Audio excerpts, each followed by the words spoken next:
할렐루야. 반갑습니다. 사랑합니다. 오늘도 예배하신 우리 믿음의 가족들 환영하고 축복합니다. 오늘도 주님 안에서 이 한 주간 승리하시고 또 믿음 안에 거하시기를 주의 이름으로 축복합니다. 우리 서로 한번 반갑게 인사하시겠습니다. 반갑습니다. 사랑합니다. 아멘.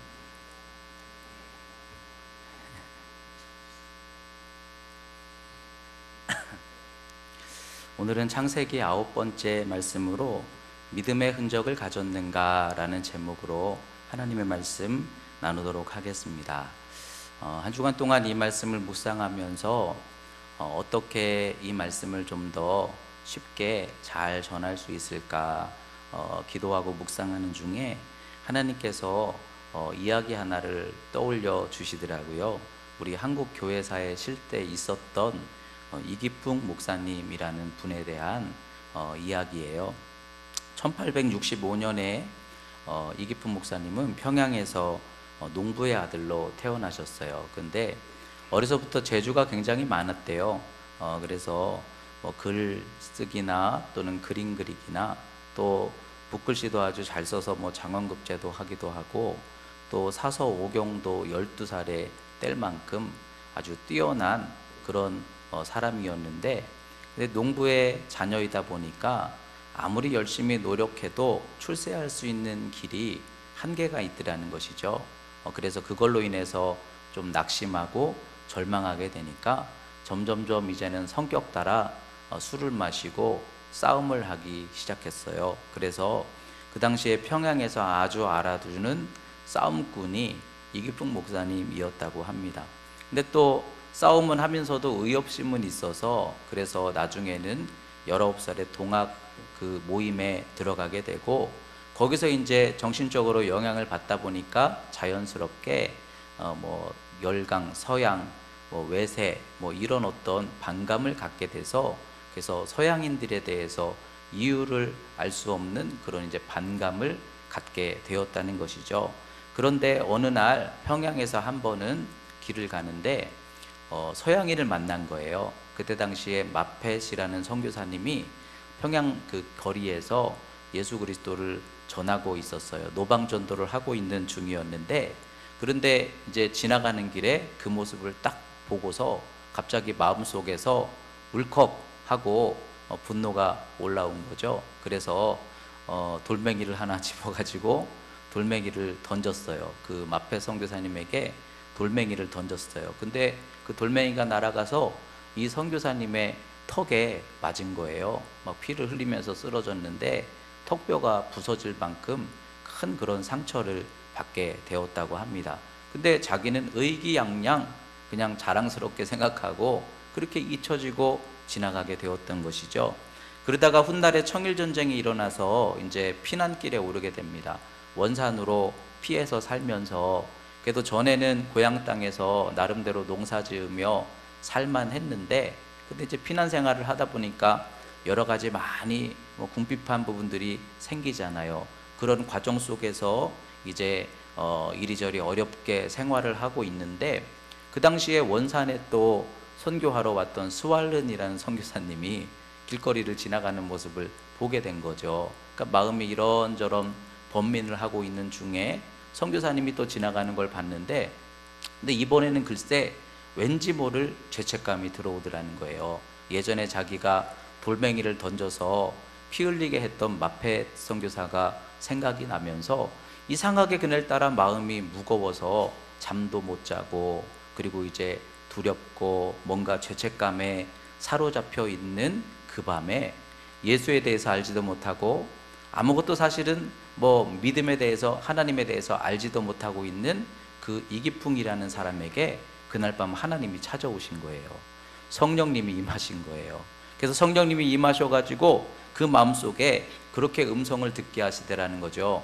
기풍아, 너는 왜 나를 핍박하느냐? 너는 복음을 전할 사람이다.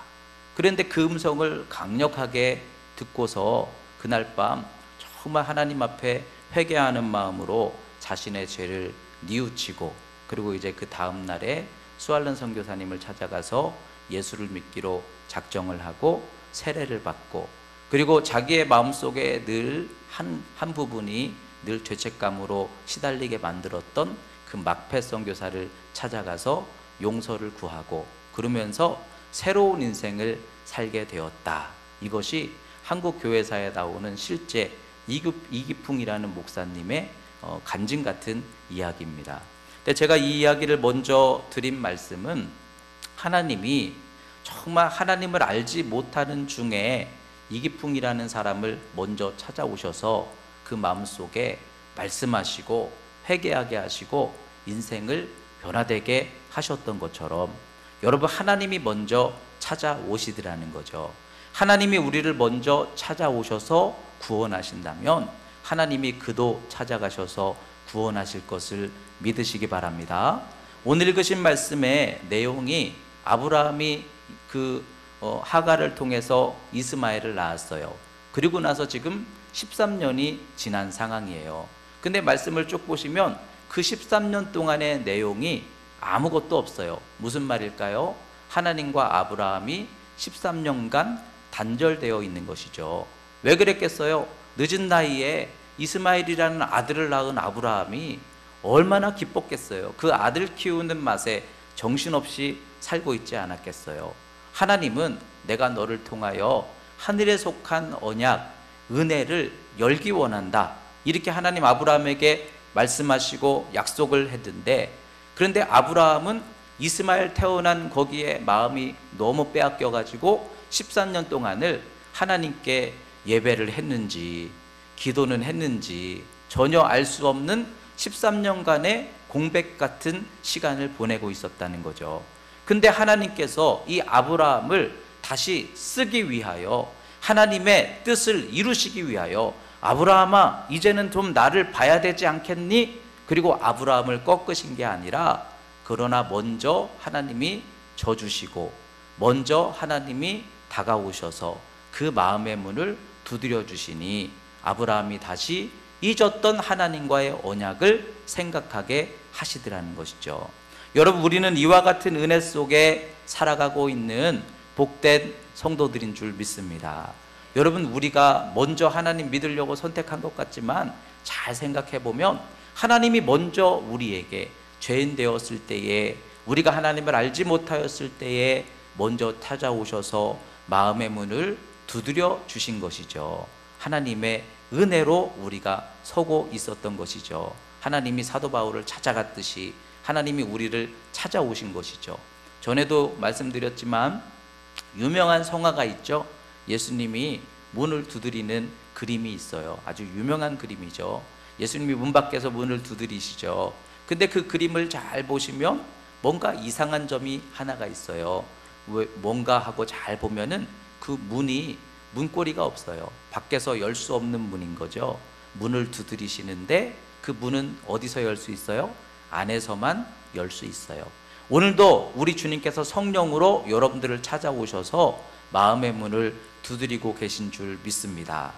내가 은혜 받아야지 이러고서 하나님께 나아가지 못하고, 오늘도 때로는 무겁고 힘든 마음 가지고 하나님께 나와 예배를 드리고 있었을 때에, 근데 찬양 중에 마음이 열리게 하시고, 기도 중에 하나님의 사랑이 임하게 하시고, 말씀 중에 소망이 열리게 하셨다면, 여러분, 이것은 먼저 찾아와 주신 하나님의 사랑임을 믿습니다. 그 사랑으로 우리가 예수를 믿게 된 거예요. 그래서 먼저 행하시는 은혜, 선행 은혜라고 말하죠. 하나님이 먼저 우리에게 베풀어 주시는 은혜. 여러분, 이 은혜가 우리와 함께 하신다면 이 은혜가 우리가 기도하고 있는 그에게도 함께 하실 수 있음을 믿으시기 바랍니다. 우리가 기도하는 사랑하는 믿음의 교우들에게도 함께 하실 수 있음을 믿으시기 바랍니다. 하나님이 두드려 주시고 하나님이 먼저 찾아가서 붙들어 주시면 그의 인생이 얼마든지 바뀔 수 있다라는 것이죠. 오늘 이 말씀을 통하여 여러분, 끝까지 우리는 소망 붙잡고 기도해야 될 줄 믿습니다. 하나님이 찾아가실 수 있으니, 하나님이 져주시니, 하나님이 마음의 문을 열어주시니, 하나님이 먼저 움직여주시니 그 은혜가 우리에게도 있다라는 믿음을 가지고 여러분, 끝까지 우리가 구원해야 하는 영혼, 여러분들이 붙잡고 기도하는 한 사람이 있다면 끝까지 하나님의 은혜가 있을 것을 여러분 소망하시면서 끝까지 믿음 가지고 기도할 수 있는 우리 믿음의 반석교회 성도들 되시기를 주의 이름으로 축복합니다. 근데 그 하나님께서 아브라함을 찾아오셨을 때 아브라함은 뭐하고 있었어요? 18절 말씀해 보니까 그냥 하나님 이스마엘로도 족합니다 이러고 있었어요. 하나님은 내가 너에게 약속한 불가능한 것 같지만 믿음의 가문, 축복의 가문, 예수 그리스도께 속한 은혜의 가문을 이삭으로 열기 원한다 이렇게 말씀하시는데 아브라함은 하나님 그냥 이스마엘로도 괜찮아요 이러고 있었다는 것이죠. 근데 이 말씀을 오늘 우리가 대하면서 우리는 지금 하나님 앞에 어떤 마음을 가지고 있을까요? 나는 이스마엘로 족한가요? 이삭을 여전히 소망하고 있나요? 여러분 이스마엘이 뭘까 하고 생각해 보니까 우리가 안 되는 것을 우리 나름대로 결정해서 이루어낼 수 있었던 땅에 속한 기쁨을 말하는 것이죠. 우리가 노력하고 힘쓰면 얻을 수 있는 땅에 속한 것들. 근데 하나님 주신 이삭은 뭐예요? 불가능하지만 하늘로부터 임하는 것들, 하늘로부터 임하는 생명, 하늘로부터 임하는 예수 그리스도의 구원 권세, 은사, 성령, 축복. 여러분 이것이 하나님으로부터만 주어질 수 있는 이삭의 축복인 줄 믿습니다. 그러면 우리는 땅에 속한 이스마엘로 지금 소망하고 있는가? 아니면 하나님께 속한 이삭을 여전히 바라보고 있는가? 제가 목회를 시작하면서 이 말씀을 준비하다가 제 옛 첫 마음을 한번 돌아보게 되었어요. 제가 목회를 처음 시작할 때 그때 어떤 마음이었지 하고 돌아보니까요, 많은 사람들이 목회 힘들다 얘기하지만 그러면서도 저는 목회가 그럼에도 가치 있는 일이다 이렇게 생각했어요. 왜 그럴까요? 목회라는 것은 우리 성도들에게 하나님의 은혜가 흐르게 하고 땅에 속한 것이 아니라 하나님만 주실 수 있는 평안이 넘치게 하고, 그렇죠? 그래서 어떤 어려움과 절망에 묶여 있으나 그걸 믿음으로 이겨나가게 하고 하늘로부터 임하시는 성령과 은사와 기쁨과 평안과 소망을 열어가게 하는 것이 이것이 목회죠. 이것이 여러분들의 신앙생활인 줄 믿습니다. 그래서 그 일을 감당한다 할 때 성도들에게 어려움이 있든 교회가 넉넉하지 못하든 이건 하나님 앞에서 참 귀한 일이다. 하나님이 원하시는 일이고 하나님이 부어주시는 참 소망과 생명에 관한 일이다.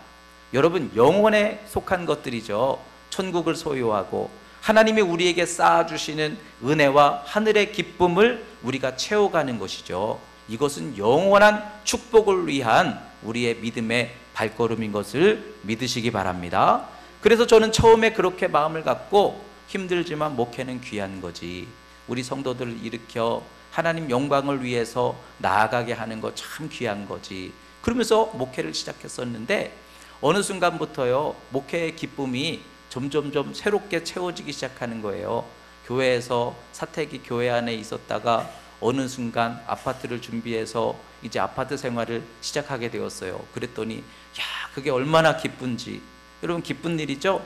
처음에는 교회 봉고차를 운전하면서 성도들 신방 다녔는데 나중에는 좋은 차를 교회에서 사주시니까 그거 타면서 얼마나 좋던지, 또 좋은 것도 먹고 또 좋은 곳에 가서 구경도 하고 좋은 일들이 점점점 많아지면서 저의 소망과 시선과 어떤 기대가 점점점 이상하게 이스마엘로 향하게 되는 것이죠. 여러분 그렇지만 물질의 만족, 세상이 주는 기쁨, 여러분 이것 위에서 우리가 예수 믿는 거 아닌 줄 믿습니다. 거기서 주는 기쁨도 분명히 있으나 여러분 거기에만 만족하며 살겠는가 하는 것이죠. 오늘 아브라함을 찾아오신 하나님께서 말씀하시는 것처럼 우리에게도 오늘 이 음성을 주신다면 나는 지금 무엇으로 하나님께 소망하고 만족하고 있는가? 여러분 이스마엘만으로 만족하시렵니까? 땅에 속한 것들로 우리가 만족하고 그것을 바라보며 그것 붙잡고 기도하는 것이 우리 신앙의 열심의 전부가 되고 있으면 과연 되겠습니까? 하나님께 속한 더 큰 은혜가 있다라는 것이죠. 하나님 말씀하십니다. 지금 이스마엘로 만족하고 있는 것 같아도 그보다 더 큰 기쁨이 있다. 참된 자녀들에게 예수 그리스도의 구원이 열려지는 참 믿음의 가문이 세워지는 것, 하나님만 주실 수 있는 성령의 기쁨, 하나님만 주실 수 있는 마음의 평강, 하나님만 주실 수 있는 믿음의 참 소망, 이것을 우리가 만약에 잃어버리고 있다면 우리는 지금 어디에 기쁨을 누리고 있는가? 오늘 말씀을 통하여 여러분, 우리는 다시 이삭을 향한 눈을 열어야 되겠습니다. 성령의 충만함을 다시 바라볼 수 있게 되시기 바랍니다. 하나님만 주실 수 있는 참 소망과 기쁨이 은혜로 우리에게 이미 열려져 있다라는 거예요. 그 은혜의 기쁨을 여러분들이 다시 바라볼 수 있게 되시기를 주의 이름으로 축복합니다.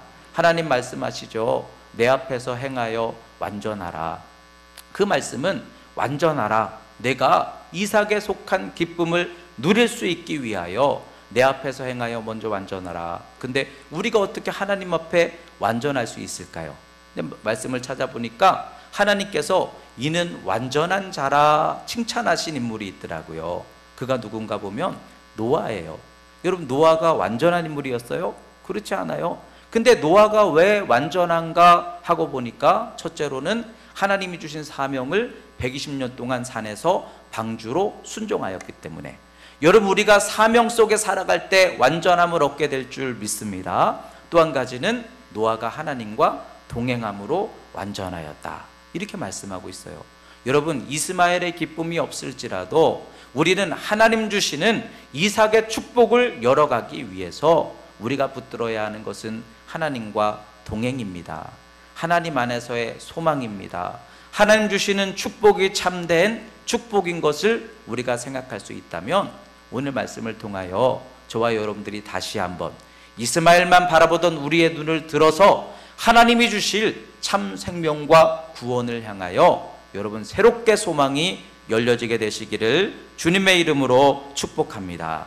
하나님께서 이삭을 주시고자 찾아오셔서 아브라함에게 말씀하시는 거예요. 내가 너를 통해 이룰 것이다. 하늘의 은혜를 열 것이다. 여러분들에게도 하늘의 은혜가 열릴 줄 믿습니다. 하나님 주시는 참 소망과 평강이 열릴 줄 믿습니다.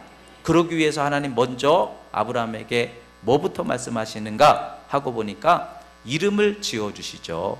너는 이제 아브라함이 아니라 아브라함이다. 큰 아버지가 아니라 열국의 아비다. 많은 자녀들이 복이 아니라 그 자녀들 속에 예수 그리스도가 함께 하시는 것이 복이다. 그러면서 이름을 먼저 지어주셨어요. 근데 여러분 생각해 보세요. 우리가 이름을 짓는다 별거 아닌 것 같은데 이 당시에 아브라함이 몇 살이에요? 이제 99살이에요. 99살인데 이름을 바꿔가지고 나 오늘 이름 바꿨어요. 내 이름은 이제 아브라함이에요. 아브람이 아니고 아브라함이에요. 믿음으로 그렇게 이름을 바꿨어요. 이렇게 이야기를 하면 주변 사람들이 뭐라고 하실까요? 아이고 느지막이 그냥 하던 대로 하시지, 뭐 이렇게 얘기하지 않으실까요? 근데 여러분, 이 하던 대로 하지 이게 마귀의 음성이더라고요. 이제 그만하면 됐지, 뭐 이스마엘 그만하면 됐지, 그만큼 우리가 누렸으면 이 정도면 괜찮지, 이 마음은 사탄이 주는 마음이고, 그러나 아직도 나는 하나님을 향하여 여전히 소망을 품습니다. 은혜를 바라봅니다. 이것이 믿음의 마음인 줄 믿습니다. 여러분, 그만하면 족하지 그러지 마시고 여러분 이름을 새롭게 짓는 우리 믿음의 성도들 되시기를 주의 이름으로 축복합니다. 이름을 지어주셨다라는 거는요, 하나님이 아브라함을 소유로 삼으셨다는 거예요. 내 소유로 삼아 너는 이제 베드로가 반석이다, 이렇게 이름을 지어주시듯이 하나님이 우리를 택하시고 우리를 향한 비전을 말씀해 주셨다라는 거예요. 여러분, 우리는 믿음 가지고 하나님 안에서 먼저 약속 붙잡고, 그래서 믿음으로 이룬다라는 건 세상과 다르더라고요. 세상은 어떻게 이름을 짓습니까? 놀라운 일이 일어났다. 그러면 그 놀라운 일을 기념하여서 거기에 이름을 세우고 이름을 짓고 기념비를 만들죠. 근데 믿음은 어떨까요? 믿음은 거꾸로라는 거예요. 믿음은 먼저 이름부터 주세요. 믿음은 먼저 꿈부터 주세요. 믿음은 먼저 여러분들에게 소망과 비전을 주세요. 그리고 어떻게 하세요? 그것을 바라는 것들의 실상이 되게 하셔요. 그렇다면 오늘 말씀을 통해서 여러분, 지금 우리가 육신의 것들을 바라보기 전에 먼저 기도하며 하나님이 내게 붙여주시는 이름, 소망을 다시 은혜 안에 붙들게 되시기 바랍니다. 기도하면서 하나님 소망 붙드시기 바랍니다. 기도하면서 하나님 은혜를 바라보시기 바랍니다. 그만하면 됐지 그러지 마시고, 하나님이 내게 비전 주시면, 약속 주시면, 꿈 주시면 그것 붙잡고 나아가는 거예요. 그런데 거기에 하나님의 선한 능력 있는 역사가 지금도 열려질 수 있음을 믿으시기 바랍니다. 이 말씀을 묵상하면서 떠올렸던 이야기가 이번 작범 때 나눴던 재벌 하나님 나의 아버지라는 책의 저자인 이은태 목사님에 대한 이야기가 또 이렇게 연관이 되더라고요. 38살에 교통사고가 났는데 정말 하나님 다시 생명 주시니까 이제 남은 인생 주님을 위해 살아야 되겠다, 그런 생각이 들어서 느즈마키 유학에 가서 공부하고 선교사가 되기로, 그래서 뉴질랜드로 떠나게 되었대요. 다 정리하고.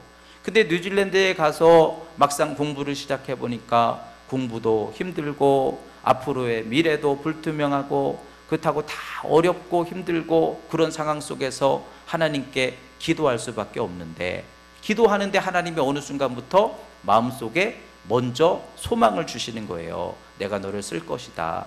너는 이곳에서 선교센터를 크게 세우게 될 것이다. 너는 앞으로 크리스찬들을 위한 영어 학교를 만들어서 운영하게 될 것이다. 하나님 먼저 꿈을 주셨어요. 근데 마음속으로는요, 뭐 어떤 마음이 들겠어요? 이거 욕심이 너무 과한데? 그거 얘기하면은 주변 사람들이 뭐라 그러겠어요? 아유, 월세 낼 돈도 없으면서 무슨 그런 욕심이야, 비전이야, 이런 생각 들게 되지 않겠어요? 근데 그걸 계속 기도하면서 하나님은 기도할 때마다 그 꿈을 주시는 거예요. 그걸 마음속으로 붙들었다는 것이죠. 그래도 하나님께서 내게 비전을 주셨으니, 꿈을 주셨으니 이루시리라. 근데 3년 동안 아무런 변화가 일어나는 게 없었다는 거예요. 근데 어느 날 3년이 지나서 기도하는데 하나님께서 그 마음속에 땅을 사라 그러시더라는 거예요. 아니, 돈이 있어야 땅을 사지 어디 가서 땅을 삽니까? 실버데일로 가라. 거기는 목장 지역인데요. 근데 말씀에 순종해서 무작정 갔대요. 무작정 가가지고 땅 나온 거 있습니까? 하고서 살펴봤더니요, 또 때마침 어떤 사람이 큰 농장을 이제 처분하려고 그 사람을 만나게 된 거예요. 땅 사러 오셨습니까? 네. 그러니까 먼저 그 주인이 먼저 나서서 얘기하고, 내가 사정이 좀 있는데 내가 좀 여러 가지 문제가 좀 있어서 그러는데 당신하고 약속만 잘 될 수 있다면 우선 명의부터 좀 변경을 해주시고, 그 다음에 나랑 신뢰를 통해서 앞으로 2년 동안 차근차근 이 문제를 같이 풀어가면서 당신 땅값을 천천히 치러줄 수 있겠습니까? 그러더라는 거죠. 그럴 수 있죠. 어차피 계약금도 없었는데. 그래가지고 그날 그 명의 변경을 하게 되었다는 거예요. 근데 하나님께서 그 이후로 땅값이 갑자기 7배나 오르게 하셔가지고, 그래서 순식간에 아무것도 없던 이 원태 목사님이 이제 하나님의 은혜로 힘을 얻고 물질을 얻어서, 그래서 이제 그 뉴질랜드의 중심가에다가 큰 건물 2개를 또 예비하신 건물을 구입해서, 하나는 지금 17개 나라에서 선교 센터를 만들어 가지고 선교를 후원하는 그런 큰 건물 하나를 세우고, 또 하나는 지금 크리스찬 영어 학교를 운영하면서 많은 아이들에게 복음으로 영어를 가르치고 있다는 거예요. 그 뒤에도 계속 하나님은 기적 같은 역사를 열어주셔서, 그래서 수양관을 짓고 많은 사람들이 와서 캠핑할 수 있는 복음의 시설을 만들고 쇼핑센터도 만들고, 또 우리나라의 복지를 위해서 무료급식센터도 만들고, 이런 역사를 이어가고 있더라는 거죠. 여러분, 기적이죠? 하나님이 하시면 그러나 할 수 있음을 믿습니다. 하나님이 하시면 그래도 할 수 있는 거예요. 근데 그게 어떻게 시작되었는가 하고 보니까, 먼저 아브라함에게 이름부터 주신 것처럼, 이원태 목사님에게 하나님의 약속부터 주신 것처럼, 우리에게도 바라는 것들을 먼저 믿음으로 품게 하시고 그걸 붙잡고 기도하게 되면 바라는 것들의 실상이 이루어지게 될 수 있다는 거죠. 여러분, 하나님께 속한 은혜와 소망을 우리가 열고자 한다면 먼저 기도하면서 하나님이 주시는 꿈을 저와 여러분들이 다시 한번 붙들게 될 수 있기를 주의 이름으로 축복합니다. 그러면서 하나님 또 한 가지 말씀하시죠. 이름을 지어주시고 할례를 행하라. 이 할례는 사실 좀 여러 가지 의미가 들어있어요. 그리고 당시에 주변 나라에서도 있었던 그런 그 모습이기는 해요. 남성의 그 생식기의 끝을 자른다. 이것은 뭐 의학적으로 여러 가지 의미들을 상징할 수 있어요. 근데 할례의 의미를 그냥 간단하게 중요한 것만 추린다면 첫째로는 기억하라는 거예요. 그 흔적을 통해서 하나님의 언약, 육신의 기쁨이 아니라 하나님으로 열어주시는 그 약속과 언약을 기억하라는 거예요. 그리고 또 한 가지는 그 백성으로 그 안에 속하여 있어라. 그러니까 믿음의 결단, 믿음의 흔적, 육신의 흔적을 통하여 하나님의 언약을 바라보는 믿음의 백성이 되라. 이게 할례거든요. 여러분, 이 육신의 흔적은 하나님이 주시기도 하고요, 때로는 우리가 스스로 결단하기도 하는데, 이 할례가 도대체 뭘까? 육신의 흔적이 뭘까? 근데 아까 말씀드렸던 이기풍 목사님 있잖아요. 이기풍 목사님이 이제 회심하고 예수를 믿기로 작정하고 그 다음에 선교사님을 따라다니면서 책도 팔고 성경도 나눠주고 그런 일을 하고 있는데, 선교사님들이 주변에서 권유를 하는 거죠. 당신 신학교 가서 목회자가 한번 돼보라고. 그래가지고 평양신학교에 입학을 하고 그리고 이제 졸업을 하면서 목사 안수를 받게 된 것이죠. 그래서 이제 목회지를 나가게 된 거예요. 우리나라 한국인으로서는 어떻게 보면은 초대 목회자 중에 한 명이 된 거죠. 부름받아 나서니 몸 어디든지 가오리다. 여러분, 그게 목회자의 길이죠.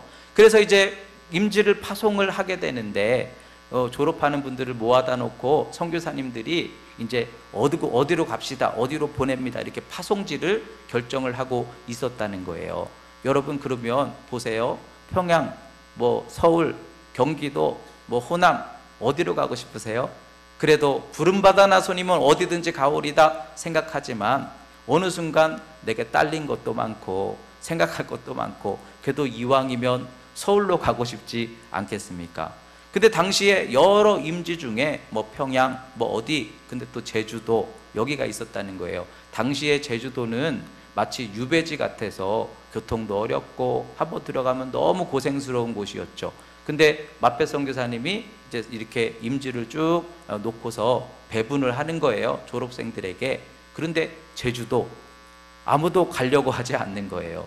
근데 들려오는 얘기에 의하면 마페 선교사님이 눈짓으로 이기품 목사님에게 이렇게 이제 제주도 이렇게 신호를 보냈다는 거죠. 근데 이기품 목사님이 어떻게 했을까요? 나를 구원하신 하나님 어디든지 부르시면 가오리다 그랬을까요? 근데 이렇게 모르는 척하고 딴 데를 봤대요. 그러니까 마페 선교사님이 이기품 목사님에게 어떻게 했냐면 턱을 이렇게 들어가지고 여기 이렇게 했대요. 그랬더니 이기품 목사님이 이렇게 바라보니까 자기가 돌을 던져서 선교사님께 상처난 그 상처가 보이게 되는 거죠. 그걸 이렇게 보면서 맞아, 내가 누군데, 내가 사실은 주님 핍박하던 자인데 이런 나를 택하여 구원해 주신 하나님 앞에 지금 내가 좋은 것, 뭐 싫은 것 이걸 따지고 있다니. 그래가지고 그 육신의 흔적 때문에 알겠습니다, 순종하겠습니다, 그리고서는 제주도로 결단해서 갔다는 거예요. 하나님의 뜻, 하나님의 이삭의 축복 같은 역사가 나타날 수 있도록 순종하게 만들었던 육체의 흔적, 그게 마페 선교사의 상처였다. 이렇게 우리가 말씀을 한번 생각해 본다면 우리에게도 그와 같은 것들이 있느냐는 것이죠. 하나님이 여러분들에게 때때로 느껴지게 하시고 깨닫게 하셔서 그래, 내가 육신의 길로 더 이상 가면 안 되지, 하나님의 말씀 순종하는 길로 가서 하나님의 참 축복을 이루어야지 하고 바라볼 수 있는 육신의 흔적들, 이집트 컵토교인들이 일부러 어려움을 당하는 것 뻔히 알면서도 여기다가 십자가 문신 새겨놓고 나는 예수 믿는 사람입니다, 그래서 고난을 당할지라도 믿음의 길로만 나아가고 있는 그 그리스도인들의 모습처럼 여러분, 우리는 그와 같은 흔적이 있을까요? 초기에 어떤 한국 교회사에 보니까 어떤 목사님이 은혜를 받고 나서 많은 교회들에다가 부고장을 돌렸대요. 몇 월 며칠 반석교회 담임 목사 이준복 사망. 그래가지고 목사님 돌아가셨나 보다. 그리고서는 이제 막 사람들이 왔어요. 그 얘기가 아니고 이제는 육이 죽고 오늘부터 나는 새롭게 태어났습니다. 그 부고장을 알린 거라는 거죠. 근데 우리는 지금 육에 대해서 철저하게 죽고 할례를 행하듯이 나는 끊었습니다. 나는 결단했습니다. 그래서 이제는 오직 은혜로 영으로만 나아가겠습니다. 왜냐하면 하나님의 뜻이 이삭처럼 이루어질 수 있게 하려고. 그와 같은 흔적이 우리에게 있느냐는 거죠. 우리가 스스로 만들 수도 있는 거예요. 여러분들이 스스로 십자가를 달고 다니든지, 아니면 나는 어디에서든지 먼저 나 예수 믿는 사람이에요, 나 목회자예요 얘기하고서, 그래서 우리가 믿음으로 모든 일들을 대하며 주님의 영광을 나타내기 위해 살아가게 되든지, 어쨌든 여러분, 우리가 할례를 행한다라는 것은 하나님의 언약을 이루기 위해서 우리 스스로 육신을 스스로 끊어버린다, 흔적을 만들어 놓고 살아간다. 여러분, 그럴 때 아브라함을 통하여 이삭의 축복의 역사가 열려지게 되었다면, 여러분 오늘 이 말씀을 통하여 먼저 우리도 기도하며 이름을 얻읍시다. 여러분들 아직도 늦었다고 생각하지 마시고, 뭐 그만하면 됐지 그러지 마시고, 하나님 안에서 다시 소망을 회복하는 우리 성도들 되시기 바랍니다. 하나님이 주실 은혜, 하나님이 열어주실 소망을 여러분들이 다시 한번 바라보시면서, 그 소망을 얻기 위해서라면 내가 육신의 흔적을 만들어 놓고 그 이상은 내가 나아가지 않겠습니다 결단할 때, 하나님께서 은혜로 우리의 믿음과 삶 속에 하나님 영광 나타내 주실 줄 믿습니다. 그 은혜로 승리하는 우리 반석교회 믿음의 성도들 될 수 있기를 주의 이름으로 축복합니다. 아멘. 기도하겠습니다.